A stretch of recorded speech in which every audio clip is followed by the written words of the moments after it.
Why Zhou isn't the first Chinese driver in F1. Everyone knows Zhou Guanyu as the first Chinese Formula 1 driver to ever drive an F1 car. As it turns out, that's not entirely true. No. Is another.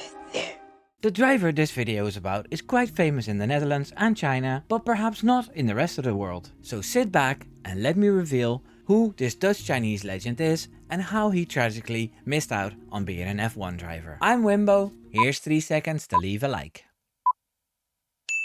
Velp, 1982. On the 4th of December in 1982, our driver was born in Velp, a town in the province of Gelderland near the German border. His Chinese parents had a Chinese restaurant there. They came from Zhejiang, a province in China. Most European Chinese people are from that province and are known to be entrepreneurs. The driver this video is about was voted Talent of the Year in 2001 in the Netherlands, and in 2003 was beating everyone in Asia Formula BMW. As a reward, he was granted a test drive at Williams in an F1 car. Can you guess which driver I'm talking about?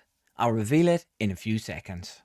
Ping Tung. The leading man in this video is Ping Tung. The Dutchies watching this video know him as an analyst for Viaplay, the service that broadcasts F1 coverage in the Netherlands. He has a busy life running a real estate agency and a consultancy company in Hong Kong, where he lives with his wife and 2 kids. He flies back to the Netherlands on a regular basis for the TV work he does. He joined the Super Tycoon series in Japan in 2023, which is a form of endurance racing with GT cars. As you can tell, he's a very busy man with a good set of reins on him. Tung's racing career. Tung started racing in 1997, as most drivers do racing karts. After he graduated in single-seaters, he joined Van Amersfoort Racing in the Dutch Formula Ford series in 2001. He spent 3 years racing in German Formula 3 and won that series in 2006. In 2007, he was announced as test driver for BMW Sauber's F1 team. In the following years, he gathered more single-seater experience in the GP2 series, GP2 Asia series, and the Super League Formula series. And that's where his big break came, in the form of the Renault F1 team. He tested for them and was contracted as third driver. That deal included a seat at GP2 driving for Dams in 2010. The FIA granted him the super license that was needed for a seat in Formula 1. This was all he hoped for,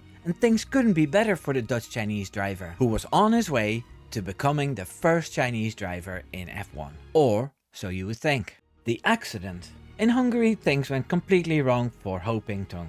In what seemed to be a minor accident with Jules Bianchi, he injured his back. Jules Bianchi was one of many great drivers in that season of GP2. Fellow Dutchman Guido van der Garde and Pastor Maldonado, amongst others, were on that grid. We all know that Bianchi lost his life later in his career, so perhaps a minor fracture in a vertebra wasn't the worst thing that could happen to a racer. It did have huge implications for the career of Tung. The recovery would mean he'd recover without damage, but his seat was taken by Romain Grosjean, who would stay there the whole season. He never made it into F1 after this incident, something that has haunted him for a long time. Speaking to the Gelderlander, a Dutch newspaper, he said, "Of course I was frustrated. I was so close. I had a contract with a factory team. But I always say, standing still in Formula 1 is the same as running backwards. There are many people that want to take your place. I've been sad about it, for sure. Because as a driver, you want to get the most out of your career. At the same time, one must be realistic. I was not good enough for Formula 1 perhaps. I don't have the talent that Max Verstappen has, but only a few people have. So I'm not ashamed of that. It was lucrative in the end." So that's how Ping Tung almost became the first Chinese F1 driver, but that bubble burst before it came true.